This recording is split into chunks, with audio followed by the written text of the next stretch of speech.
सुप्रभात मंडळी. मी निलिमा पटवर्धन आणि माझ्या यूट्यूबच्या गप्पा गोष्टी या चॅनेलवरती आपल्या सगळ्यांचं खूप खूप मनापासून स्वागत. आज एक नवीन गोष्ट घेऊन आली आहे. गोष्टीचं नाव आहे आईचे डोळे. खूप सुंदर गोष्ट आहे, आपल्याला नक्की आवडेल अशी खात्री आहे माझी. तर सुरू करते. आईचे डोळे. गुणवत्ता यादीत चमकलेल्या रामकृष्णाचं अभिनंदन करण्यासाठी मी फुलांचा गुच्छ घेऊन त्याचं घर शोधत गेलो. घर शोधता शोधता प्रश्न पडला, अशा झोपडपट्टीत राहतो रामकृष्ण?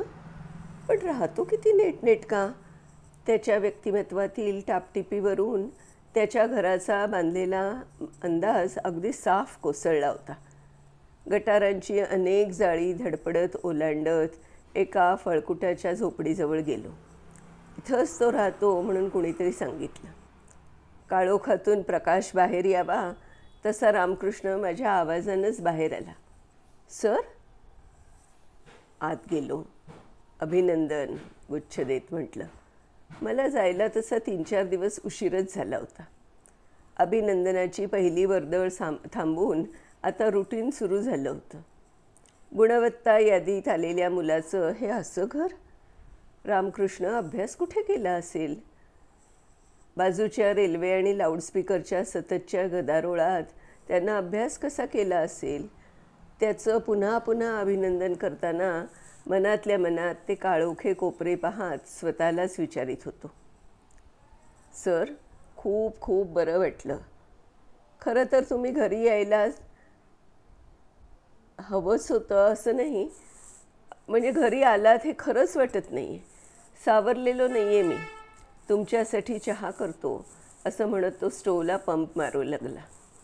रामकृष्ण, राहू दे, आपण बाहेर घेऊ.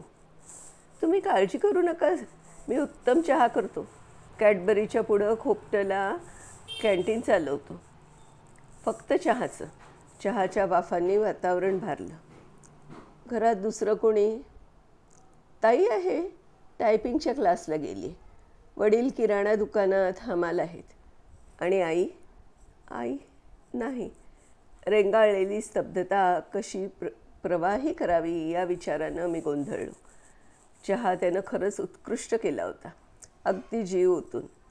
रामकृष्ण, तू मार्गदर्शन व्याख्यानमालेत येत होतास, भेटत होतास, उत्तरपत्रिका पुन्हा पुन्हा तपासून घेत होतास, पण तेव्हा तुझ्याकडे पाहून सर, माणसाची परिस्थिती दिसलीच पाहिजे का? आपले कष्ट, आपलं जगणं बघून कोणीतरी अरे रे असं म्हणणं यानं काय साध्य होतं? आतासुद्धा मला खूप बक्षिसं मिळाली आहेत, पण ती काय कायम पुरणार आहेत का? पुढचं शिकायला कष्ट करावेच लागणार. TV वाले आले, निघून गेले. एका मोठ्या क्लबचे अध्यक्ष आणि आमदार खासदार गाडी आत येत नाही म्हणून उतरून आतही आले नाही. सर, परिस्थिती माणसाला आहे त्यापेक्षा खूप मोठं करते. रामकृष्णाची चमक गुणवत्ता यादीपुरती उरली नव्हती. ती वाक्यातून डोळ्यातून चमकत होती. कुठून शिकलास रे हे सगळं? सभोवतीच्या मुलांकडून. म्हणजे? मी नुसताच टाईमपास करत नाही राहिलो. ती बाकीची मुलं नुसती टाईमपास करतात, बहुतेक नापास होतात. मग रात्री जुगार, चोरी, लबाडी हा त्यांचा उत्पन्नाचा मार्ग. पितात, भांडतात. तेव्हा ठरवलं आपण तसं व्हायचं नाही. याच वर्षी नाही, 7वीतच ठरवलं. 7वीतच माझी आई गेली, इथल्या सिव्हिल हॉस्पिटलमध्ये साध्या निमोनियानं. बदलेल सर. बदलतच आहे सर. गरिबीचा विचार करायला वेळच कुठे आहे? तसे आपले डोळे क्वचितच भरून येतात. काळजाशी दडलेले अश्रू क्वचितच पापणीच्या काठावर येतात. माझ्या आणि अनेक कॉलेजांच्या भोवती चकाट्या पिटत वेळेचा कचरा करणारी असंख्य मुलं आठवली. रानगेंड्याप्रमाणे फटफट्या घेऊन उधळणारी, देणग्या फी देऊन प्रवेश घेणारी, तरीही वर्गात बसणं पाप मानणारी असंख्य मुलं, त्यांच्याच वयाचा रामकृष्ण, असेही अनेक चेहरे डोळ्यापुढून झरकन तरळून गेले. रामकृष्णा, एकदा माझ्या वर्गात ये, मुलांशी गप्पा मारायला. सर, एवढं मोठं करू नका मला. असे काबाड कष्ट करून शिकणारे माझ्यासारखे अनेक आहेत. मनातला वॉचमन जागा असला की कोणी सांगावं लागत नाही. आपण कुठल्या परिस्थितीत जगतो, आपले पालक रक्ताचं पाणी करून आपल्याला कसं शिकवतात याची आठवण सतत जागी असेल ना, तर शाळेच्या वर्गातल्या अभ्यासानंही मार्क्स मिळतात. क्लासेस बिसेसची चैन झोपाळू मुलांसाठी. रिक्षापर्यंत रामकृष्णाबरोबर आलो. तिथेही बोलत राहिलो बराच वेळ. बोलता बोलता तो चटकन बोलून गेला. सर, भोवतीची मुलं पाहून केव्हा तरी मलाही थोडी झापड आल्यासारखं होतं. मग अशा वेळी मी फक्त आईचे डोळे आठवतो. आई राब राब राबायची ती. कागदाच्या पिशव्या करीत, गोंद कात्र्या घेऊन आम्ही तिच्या भोवती बसून तिला मदत करायचो. वडिलांची गिरणी संपानंतर बंदच पडली आणि त्यानंतर वनवास मागे लागला. शेवटी ती बोलायची, मी काही आता जगत नाही रे, पण तुझ्याकडे माझे डोळे कायमचे असतील. तू कसा शिकतोस, मोठा होतोस ते पाहण्यासाठी. सर, ते डोळे आठवतात हो. रिक्षात बसलो तेव्हा हेच आठवत राहिलं.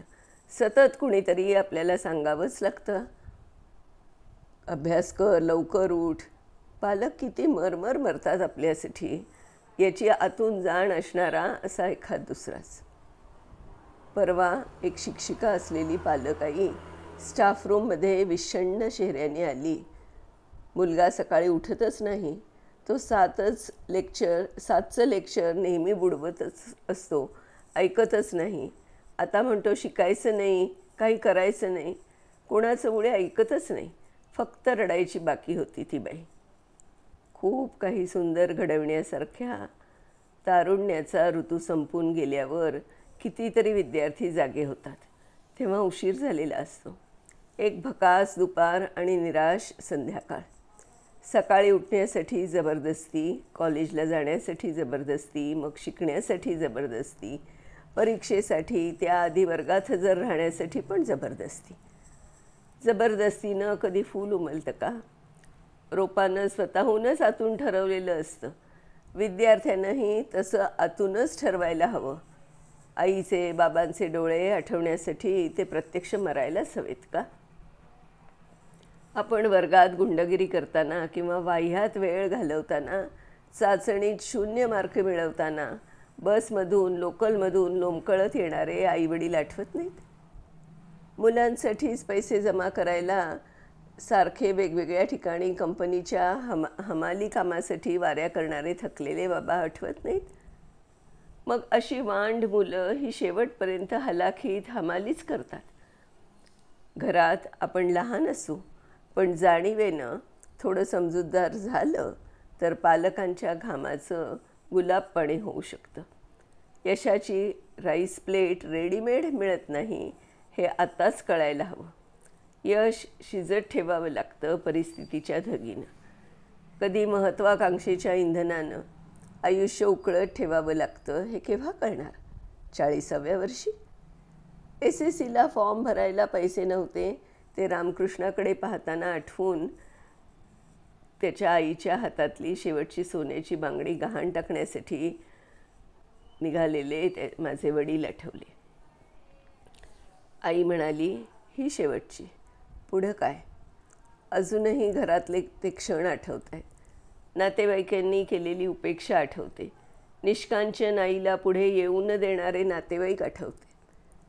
कुणाच्या तरी लग्नात माझी बोरमाळ तू घाल थोडा वेळ, अगदीच काळी पोत बरी दिसत नाही असं आईला म्हटल्यावर माझी लाज वाटत असेल तर मी येणार नाही.